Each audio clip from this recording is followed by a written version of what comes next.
Round 2 of the BT Premiership, and we start at Fullerton, where the league newcomers welcomed Harriets. Both teams had lost their opening fixture, and it was Harriets who opened the livelier. We saw Michael Maltman and Michael Linus in concert there, and it's Murray McCallum crashing over.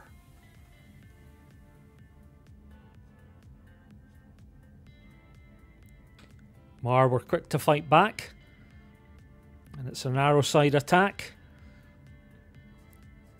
Here's Richard Dalgleish receiving the pass from out wide, and he almost had enough time to go to the food van there too. Harriet's added 2 tries and Marr 1 before off line-out ball Kaleem Barreto broke and sent Angus Johnson in for a crucial score.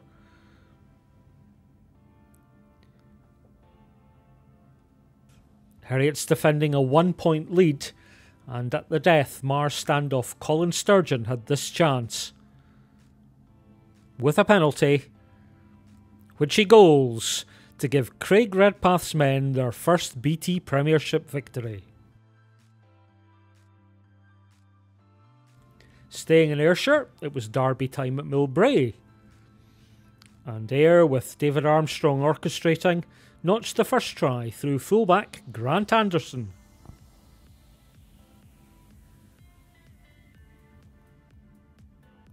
Kieran MacDonald, the Glasgow Warrior, showed that he's now back to full fighting fitness after this charge down. And then Hawks with a good bit of widespread. And it's try number 2 for winger Kyle Rowe. And then MacDonald blazing from 60 metres. And that's the decisive try for Hawks. Stirling, after their bonus point success last week, hosted Hoyk at Bridge Hall. And the visitors got the scoreboard moving with Ali Weir finishing off this score from an intercept.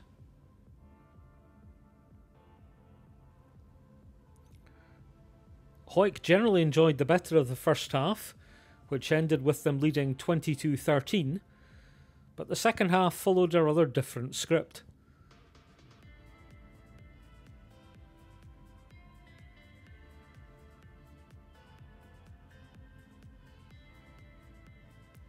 Good hands from County on the stand side there, and it's Matt Emerson in for the first of a brace of tries. And have we look at the dummy that he sells to Bruce Sorby here.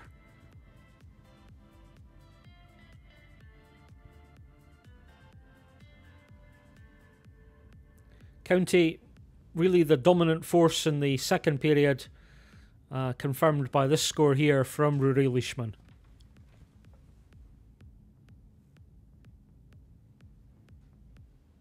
Derby time at Millennium Park, and with both sides having already crossed the whitewash, it's Jamie Forbes giving a wide ball to Glenn Faulds, and that's Currie's second try.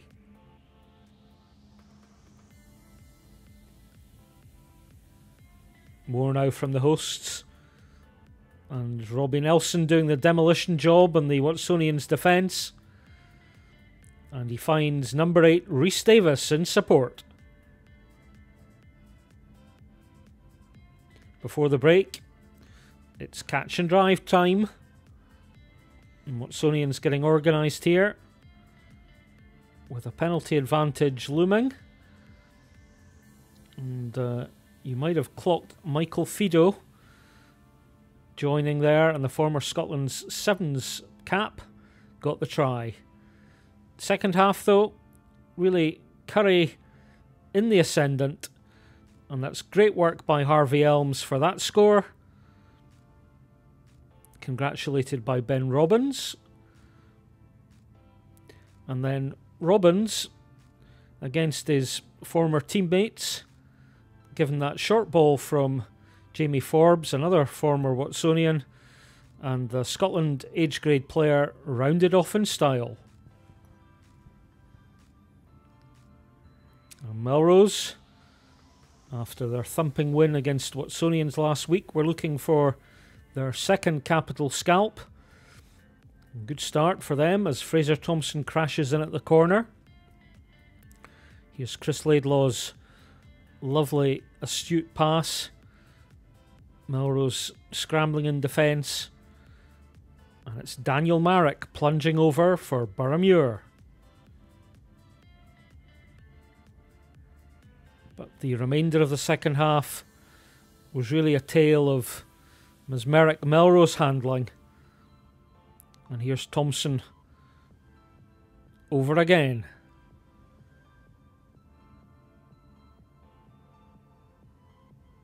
The fullback was to play a key role in this try too.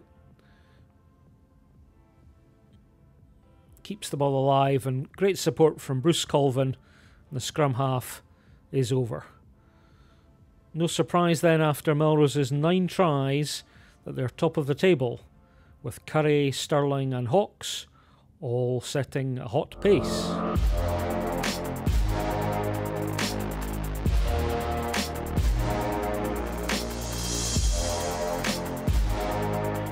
Early pressure then for the home side Edinburgh Accies. Sam Johnson, 5 minutes on the clock here, directing operations. The power of the scrummage is going to be key this afternoon, you would think. Angus Inwood there, the second row. Has he done enough to score? Yes, indeed he has. Good fellow on towards Eurston. Measured pass out there to the right winger Callum Young. Oh, that's a great interception. And Matt Cooper is going to ghost in for a second try for Edinburgh Accies. How he was able to get the ball, no one knows. Good fellow on towards Eurston. Belts it right-footed downfield. Underneath it as well, Stephen quickly onto the New Zealand fullback, Luther Horini. Lovely sidestep past Marshall. Great turn of pace there, on towards Matt Cooper. Cooper in turn back to the fullback, Luther Horini. And Luther Horini touches down for a glorious score. And first to meet him is his brother Connor. Those two are going to make a real contribution here this season. Closing stages then of the first half. 3 Robbie Eurston penalties keeping Jed-Forest in the match. And here is Robbie Eurston on towards Callum Young. He's trapped up very well, picked up, gathered and scored. And that's an excellent way for Jed-Forest to finish the half. So Edinburgh Accies down 2 men, 2 yellow cards. Jed will want to capitalise at the start of this second half. Cameron Mackay at hooker, ex of Melrose of course, goes in, gathers the ball, now on to Goodfellow, lovely little sidestep, still he's going, lateral, now straightens up, he's got Robbie Shearer-Gibb in support, taking on by Shearer-Gibb, he's picked a perfect angle, and the Jed-Forest left winger is in for a score. A brilliant try there for the visitors. Plucked and juggled out the air, comes back to Robbie Chalmers. Chalmers inside, Matt Cooper loves these situations, this Cooper on the angle, taken now by the outside centre, Neil Armstrong. He goes into contact, still in the 22, the momentum very much with Edinburgh Accies as they carry the ball up to within 5 metres of the line. Accies now scrambling for the ball here, an opportunity perhaps for them to finish it off. James Pearce, the loose head prop, picks up and dives over for the score. Edinburgh Accies pressure still on, this Jed defence again beginning to creak. Max Love now, the replacement, picks up. Oh, lovely sidestep. He's going for the line. It's not going to be caught. And he touches down for another try. A fine afternoon for Edinburgh Accies. The bonus point already secured. That's 2 wins out of 2. We had a poor start to the game, a very poor start to the game. We felt before it that we would maybe come away with the win. We knew we were men down. We've got a few guys away on stag do's and stuff, but you can't help that. The guys we had on the park were good enough to do the job today, but we fell short in the end. Yeah, chuffed to bits, especially going down to 13 men. We showed a lot of character there.